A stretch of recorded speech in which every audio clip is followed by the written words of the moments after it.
V čase sporu medzi mocnými, kapitálom disponujúcimi vynálezcami, podnikateľom Marconim a špekulantom Fessendenom sa skromný slovenský vysťahovalecký vynálezca opäť vrátil k práci na svojej veľkolepej zbierke motýľov. Len prednedávnom zaniesol rýchly šíf bratovi Janovi do Európy list, v ktorom mu natešene napísal: Píš mi na skutku, ako môj list dostaneš. Na piatok 9. septembra príde kompania z Filadelfie môj vynález kupovať a kontrakt robiť ohľadom experimentácie na 20, poťažne 155 míl. Prôba má stáť vyše 30 000 zlatých. Neznám, čo z toho bude. Jestli sa to uskutoční a prôba sa vydarí, mám dostať 15 000 zlatých hotovosti, zariadenie laboratóriumu, bežné výdavky, v budúcnosti asi 2500 zlatých ročne a za 250 000 zlatých akcie. To by bolo dobre, čo? Tvoj brat Jozef.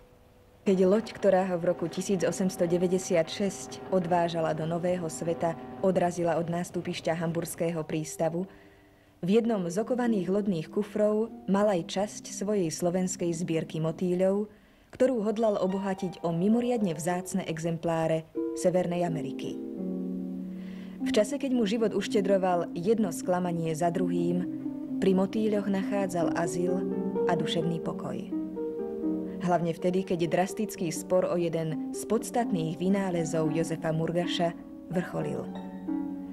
Keď sa ho priatelia spýtovali, čo bolo predmetom sporu, pre ktorý odchádzal z Wilkes-Barre až do New Yorku na Supreme Court, najvyšší súd štátov, nehovorieval o peniazoch. Môj patent číslo 759-826, v ktorom som oznámil všetkým, ktorých sa to mohlo týkať, vynález tón systému, zariadenia schopného prenášať oznamy i správy na diaľku bez drôtu v podobe tónov. Bolo to v čase nových skúšok a overovaní nového Murgašovho patentu. A práve vtedy sa reverend dozvedel, že sa o vynález, ktorý pripravoval jeho telegrafista Murphy na testovanie, doťahuje Marconi s Fessendenom. Ten Marconi, ktorý začal pracovať v oblasti bezdrôtovej telegrafie, keď sa oboznámil s vynálezom ruského profesora fyziky Alexandra Stepanoviča Popova, pričom si prisvojil aj vynález Popovovej antény. Súdiť sa začal Fessenden o Sonorus systém, v ktorom Murgaš spoznal plagiát svojho tón systému, čo súd vzal na vedomie. Svedok Murgaš, ktorý sa pôvodne nesúdil, spor vyhral. Bolo to však iba morálne víťazstvo. Viac si cenil poletujúce motýle ako takú slávu. Pri nich sa často v mysli vracal ďaleko domov, do Tajova. Bolí, často omína spomienka na ten kraj, na rodný dom.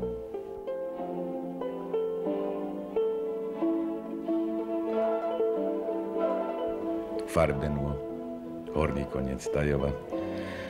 Odtiaľ som začal merať svoje prvé cesty do školy v lete i v zime. I do gymnázia v Bystrici.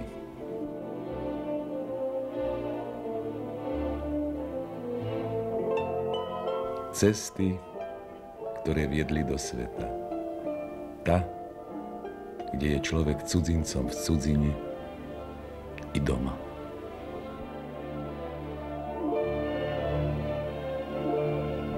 Doma mu cudzota dopriala, okrem reverendy, na najvýš ceruzu a štetec.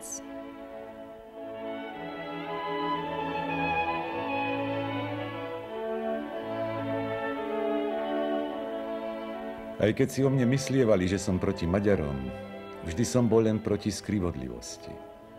Mám rád Skuteckého, lebo ma naučil kresliť a maľovať. Poznal Nemcov, Taliánov i Maďarov. On, Izraelita a sveták, mňa katolického klerika pripravil na akadémiu.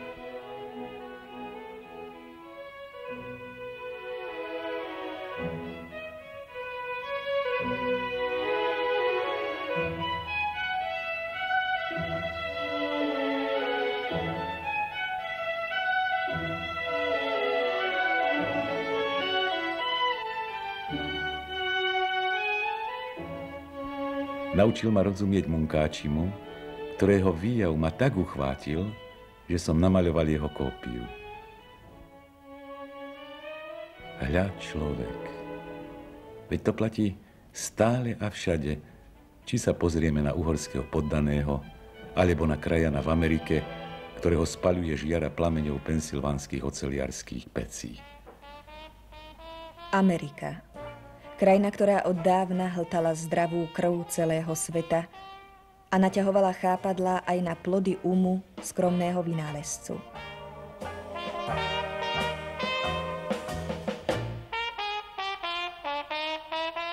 Keď zásadový Murgaš vyhral ten spor, zahľadel sa na ústie Hudsonu, kadiaľ prichádzali z kraja nové a nové slovenské ruky za robotov do neznámeho sveta, neľakajúca ani diaľav, ani morských búrok, ani zemských hlbín.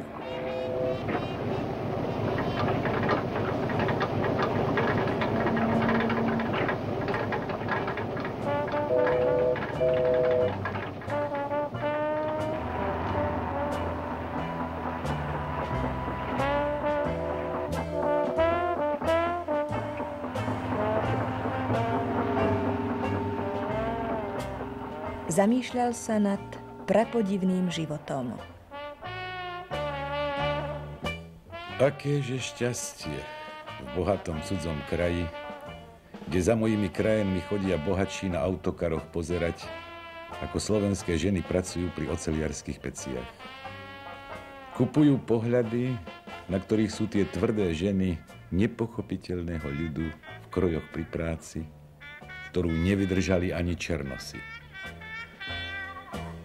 Zbojníci jedni, bohatí a mocní, vládcovia Ameriky peňazí, nežičlivci, akých som okúsil aj sám na Suprema Court. Tu v amerických mestách, moderných labyrintoch sveta, kde sa strácali vysťahovalci, aby ponúkli na veľkom kapitalistickom trhu svoje dlane i svoj mal Jozef Murgaš aj svoje sociálne a osvetárske poslanie. Odúčal skromných, nenáročných, bývalých uhorských poddaných stáť pred pánom pekne ponížene s klobúkom v ruke. Učil ich, ako nakladať so zarobeným grošom, ktorého bolo na americké pomery primálo, na uhorské priveľa. Kázaval im, aby boli Amerikánmi len dočasne, kým nezarobia niekoľko hrstí dolárov, dobrých peňazí, kým nesvitne doma sloboda. Varoval ich pred zámenou slovenských dreveníc za americké oceľové paláce, kam sa dostanú z nich len vyvolení. Priznával, že mnohí vynikli, no vyhlasoval za šťastných tých, ktorí sa vracali do kraja s vreckom dolárov na krku. Poukazoval na nešťastníkov, ktorí už nikdy neuvideli svoj rodný kraj. Nevykresľoval krajanom ako memento len tie veľkojatky v Chicagu alebo bezodné olifanské bane, ale aj pensylvánske oceľové polia, kde sa uhorskí hladoši učili miesiť železo, jesť oceľový chlieb a ako oceľ kaliť svoje robotnícke charaktery. Motýle v tom čiernom kraji veru nežijú. Tam som žiadne nevidel. Tam som videl len oči s rozšklabenými zrenicami, tvrdé ruky ako kladivá, málovravné ústa pevne zovreté a tichú túžbu v tvári. Túžbu uzrieť ešte aspoň raz rozvlnené žito potatranského kraja. Až vtedy som pochopil potrebu slobody môjho ľudu. Tam, ďaleko, kde kropajami potu roľník-nevoľník vlažil smednú zem.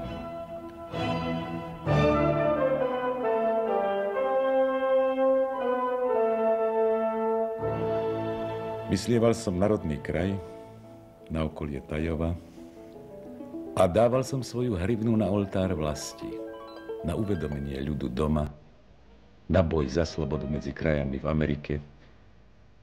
Vyzývali sme ich na podporu snách za národné oslobodenie, na spojenie Slovákov a Čechov.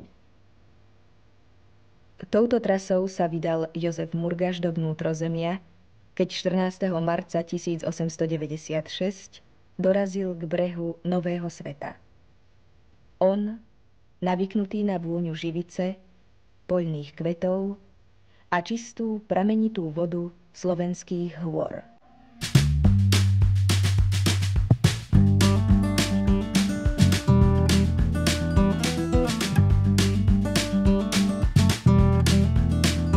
Cestu, ktorou išiel za svojimi krajanmi, zveladil.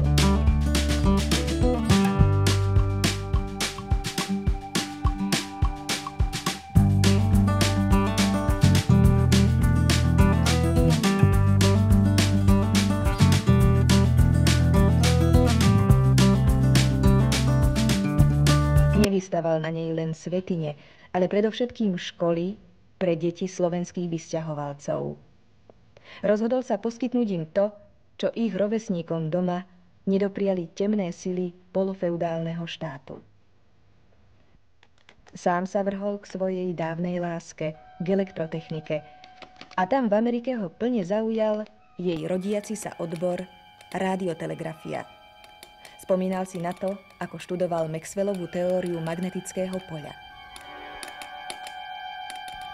Z miesta elektrického rozruchu sa musia na všetky strany šíriť elektromagnetické vlny rýchlosťou svetla. Nemožno tieto vlny využiť na prenos signálov a ich konfiguráciami na prenos správ? Aké vlastnosti majú Maxwellové vlny? Aké použiteľné vlastnosti?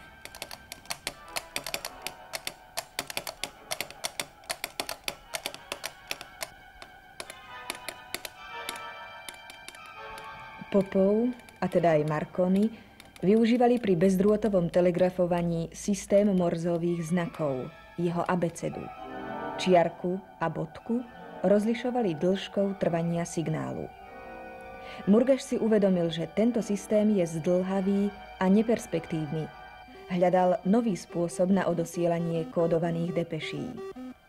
Vyžadovalo si to množstvo nových prístrojov, dlhý čas overovania. Nakoniec našiel originálne riešenie.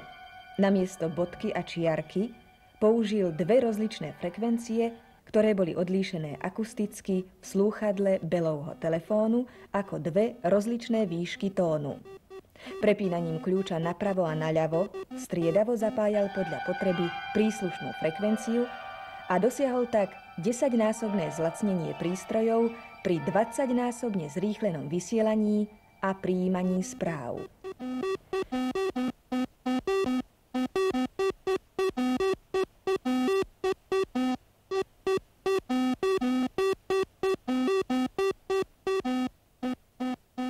Desiateho mája 1904 získal prvý patent z 13, číslo 759 825, v ktorom hrdo oznamuje: Všetkým, ktorých sa to môže týkať, oznamujem, že ja, Josef Murgaš, občan Spojených štátov, bytom vo Wilkes-Barre, okres Lucerne, štát Pensylvánia, vynašiel som určité nové a užitočné zlepšenia v odbore zariadení na bezdrôtovú telegrafiu, a to s takouto špecifikáciou.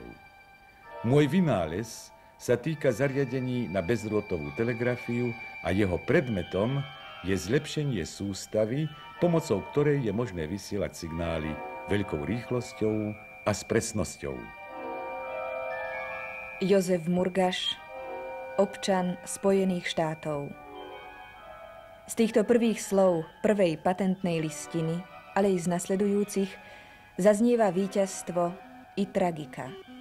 Dosiahol cieľ, ale dosiahol ho ako občan krajiny, ktorá ho adoptovala. On, Jozef Murgaš. V Pensylvánii postavil najvyššie anténne stožiare Ameriky, aby prakticky predviedol verejné testovanie vynálezu. Do Európy poslal bratovi Janovi radostný list. Na písacom stole mal zmluvu spoločnosti Universal Archer Telegraph Company. Pokusne nadviazal spojenie medzi Wilkes-Barre a Scrantonom na vzdialenosť 20 míl. potom medzi Wilkes-Barre a Brooklynom. Vzdialenosť bola až 130 míl. Tón systém bol pripravený na testovanie.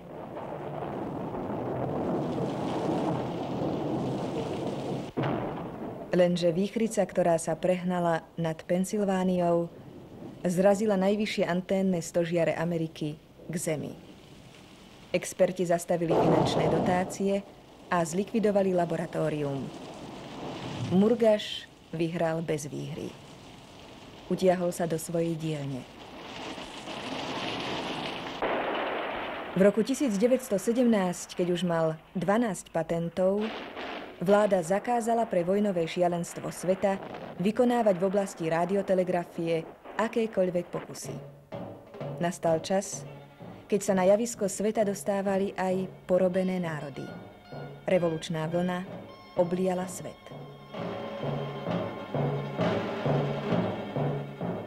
Nad krízou Rakúsko-Uhorska Murgaš poznamenal: Veru, tak ako každý rok, aj uhorský rok má svoj koniec. Intenzívne pracoval za oslobodenie vlasti, keď sa dozvedel, že v Prahe rozbili vlastenci na uliciach nenávidené symboly monarchie a ľud na Slovensku vyháňal z dedín notárov, odzbrojoval žandárov. Uvítal 28. október 1918, deň, v ktorý vyhlásili vytvorenie Československého štátu. Považoval sa za jeho spolutvorcu, a to viac ako oprávnene. Jeho podpis je na závažných dokumentoch štátotvorného významu.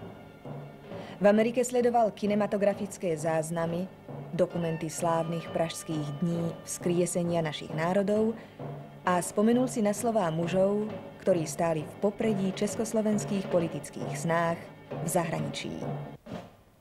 Koncom vojny si prezerali jeho pracovisko a ubezpečovali ho, že ak sa podarí národná emancipácia Slovákov a Čechov, uvítajú ho prinajmenšom ako ministra alebo komisára pre elektrifikáciu Slovenska alebo ako profesora na technike. Keď si v krajanskom spolku prezerali tieto snímky z rodu našej republiky, veril.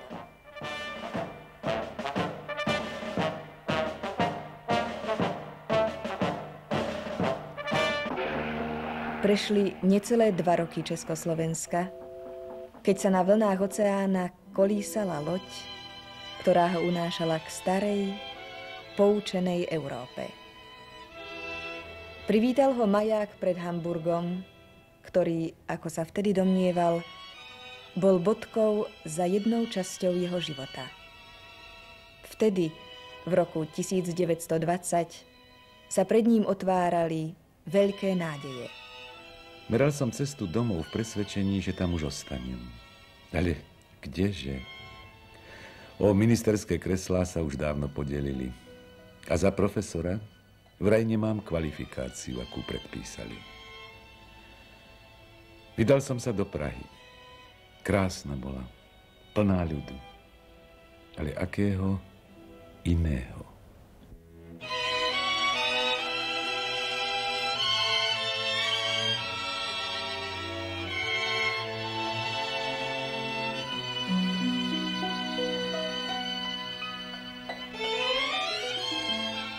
A znova Hamburg, znova špliechanie morských vln.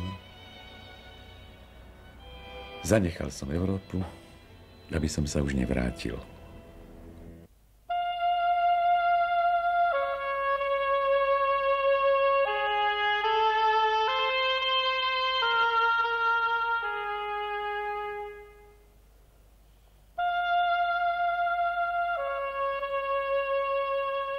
Po príchode do Ameriky našiel svoj dom spustošený.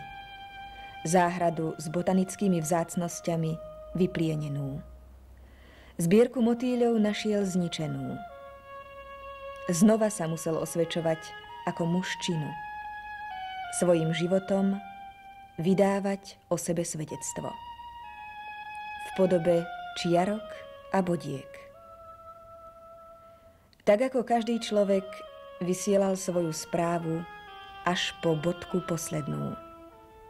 Tu urobil posledný úder jeho srdca 11. mája 1929, v čase, keď sa celá spoločnosť, ktorá si ho nevedela doceniť, dostala do najväčšej krízy všetkých čias. Tu odpočíva v ďalekej Amerike.